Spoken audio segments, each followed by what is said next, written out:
Police के अंदर का गद्दार, द रेड डायरी, नीलगिरी की खामोश हवेली। जनवरी की उस रात ओस की बूंदें लोहे की तरह ठंडी थीं। शहर के शोर शराबे से लगभग 20 किलोमीटर दूर नीलगिरी हिल्स का वो इलाका वीरान था।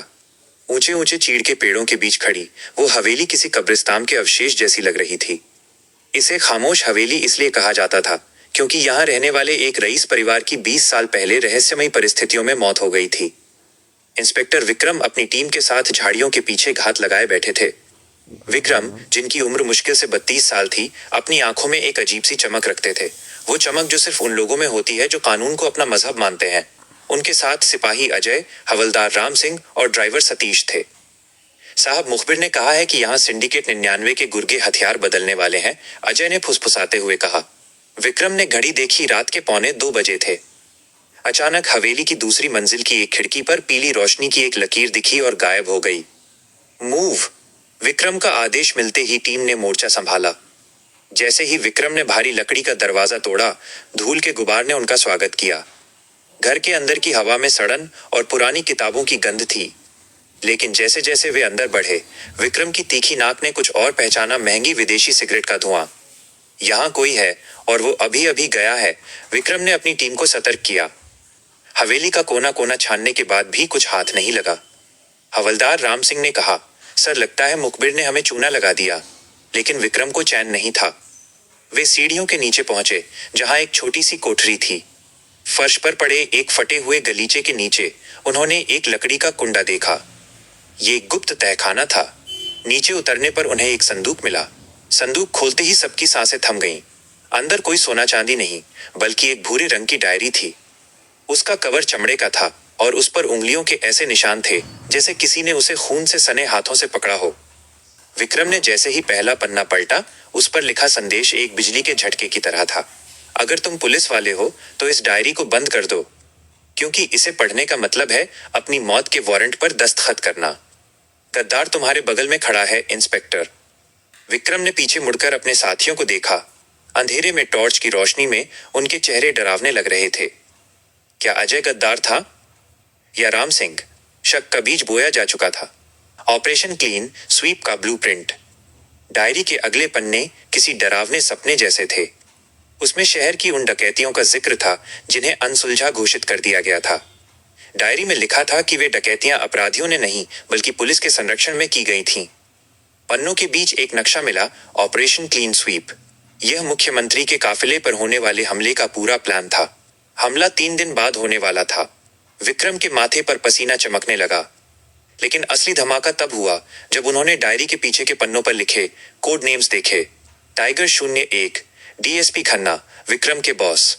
कोबरा, शहर के बड़े उद्योगपति सिंघानिया। शॉटगन, खुद गृह मंत्रालय का एक सचिव। विक्रम को एहसास हुआ कि वे एक ऐसे चक्रव्यूह में फंस चुके हैं जहां से निकलना नामुमकिन है। डायरी के बीच में एक ताजा तस्वीर थी, विक्रम की अपनी तस्वीर, जो शायद कल शाम की थी जब वे कॉफी शॉप में बैठे थे। नीचे लिखा था, तुम पर नजर है। विक्रम ने उस रात डायरी को मालखाने में जमा करने के बजाय अपने पास छिपा लिया। उन्हें पता था कि अगर ये डायरी थाने पहुंची तो वे कल का सूरज नहीं देख पाएंगे। उन्होंने अपने एक पुराने रिटायर्ड खबरी चाचा से संपर्क किया। चाचा ने एक नाम लिया जिसने विक्रम के पैरों तले जमीन खिसका दी, रघुवंश। बेटा, रघुवंश शहर का सबसे जाबाज अफसर था। 20 साल पहले उसने इस भ्रष्टाचार के खिलाफ आवाज उठाई थी। परिणाम? उसकी पत्नी और मासूम बेटी को एक सोची समझी सड़क दुर्घटना में मार दिया गया। रघुवंश को पागल घोषित कर दिया गया और वह गुमनामी में चला गया। लोग कहते हैं वो मर गया, लेकिन मेरा दिल कहता है वो जिंदा है। विक्रम को समझ आ गया कि ये डायरी रघुवंश की तपस्या है। वो व्यवस्था से बदला नहीं, बल्कि उसे साफ करना चाहता था। डायरी के आखिरी पन्ने पर एक पता लिखा था, ब्लैकवुड मिल, कमरा नंबर 4, रात 12 बजे। विक्रम अपनी सर्विस रिवॉल्वर और डायरी लेकर वहां पहुंचे। मिल खंडहर हो चुकी थी। वहां केवल उल्लुओं की आवाजें आ रही थीं। विक्रम जैसे ही अंदर दाखिल हुए, एक भारी परछाई उनके सामने आई। तुम्हें आने में देर लगी, विक्रम, एक गूंजती हुई आवाज आई। रोशनी हुई तो सामने एक वृद्ध लेकिन फौलादी शरीर वाला व्यक्ति खड़ा था। वह रघुवंश थे। उनकी एक आंख पर गहरा निशान था जो उस हादसे की याद दिलाता था। रघुवंश ने विक्रम को बताया कि कैसे डीएसपी खन्ना ने सिंघानिया के साथ मिलकर पूरे शहर को ड्रग्स और हथियारों का अड्डा बना दिया है। विक्रम, मैं बूढ़ा हो गया हूं, लेकिन मेरी डायरी झूठ नहीं बोलती। खन्ना तुम्हें मारने आ रहा है। तभी बाहर दर्जनों गाड़ियों के सायरन सुनाई दिए। डीएसपी खन्ना अपनी स्पेशल फोर्स के साथ मिल को घेर चुके थे। विक्रम, बाहर आओ। तुमने सरकारी दस्तावेज चुराए हैं। डायरी हमें सौंप दो और हम तुम्हारी जान बख्श देंगे। खन्ना की आवाज लाउड स्पीकर पर गूंजी। विक्रम और रघुवंश के पास भागने का कोई रास्ता नहीं था। रघुवंश ने मुस्कुराते हुए एक छोटा सा डिवाइस निकाला। विक्रम, आज ये मिल तुम्हारी और मेरी कब्र बन सकती है, या फिर इस शहर के लिए नया सवेरा। मैंने इस मिल के कोने कोने में कैमरे और माइक्रोफोन लगा रखे हैं। जो कुछ भी यहाँ होगा वो सीधे शहर के मुख्य न्यूज चैनल के सर्वर पर लाइव जा रहा है। विक्रम मिल के दरवाजे पर आए। खन्ना के हाथ में गन थी। कहाँ है डायरी? खन्ना ने दहाड़कर पूछा। विक्रम ने कहा, डायरी तो मेरे पास है सर, लेकिन आपके काले कारनामे अब पूरी दुनिया के पास हैं। खन्ना हंसा। तुम्हें लगता है कोई न्यूज चैनल इसे चलाएगा? वे सब मेरी जेब में है। तभी खन्ना के मोबाइल पर एक फोन आया। उसके चेहरे का रंग उड़ गया। उसके सीनियर आईजी और एंटी करप्शन ब्यूरो की टीम मिल की तरफ कूच कर चुकी थी। जनता सड़कों पर उतर आई थी क्योंकि सोशल मीडिया पर रघुवंश के सबूत वायरल हो चुके थे। खन्ना बौखला गया। उसने अपनी टीम को गोली चलाने का आदेश दिया, लेकिन उसके आधे सिपाहियों ने इनकार कर दिया। वे विक्रम की ईमानदारी से वाकिफ थे।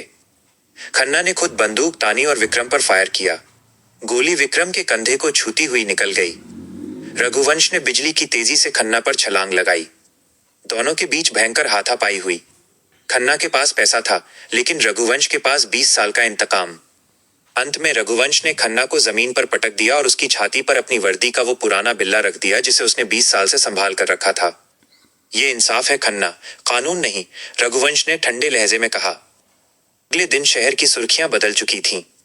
डीएसपी खन्ना जेल में थे, सिंघानिया फरार था और गृह मंत्रालय में हड़कंप मचा था। इंस्पेक्टर विक्रम को बहादुरी के लिए पदक दिया गया। लेकिन जब विक्रम उस मिल में वापस रघुवंश को ढूंढने गए तो वहां कोई नहीं था। मेज पर केवल वो लाल डायरी रखी थी। उसका आखिरी पन्ना अब भी गायब था। विक्रम ने डायरी खोली तो उसमें एक नई एंट्री थी। विक्रम की अपनी लिखावट में नहीं, बल्कि रघुवंश की लिखावट में। जंग अभी शुरू हुई है। सिंडिकेट 99 का असली सरगना अभी बाकी है। जब तक शहर की गलियों में गद्दार जिंदा हैं, ये डायरी लिखी जाती रहेगी। सतर्क रहना, इंस्पेक्टर। विक्रम ने खिड़की से बाहर देखा। दूर पहाड़ की चोटी पर एक साया खड़ा था, जो शायद शहर की रखवाली कर रहा था। विक्रम ने मुस्कुराते हुए अपनी रिवॉल्वर बेल्ट में कसी और अपनी नई ड्यूटी की ओर निकल पड़े।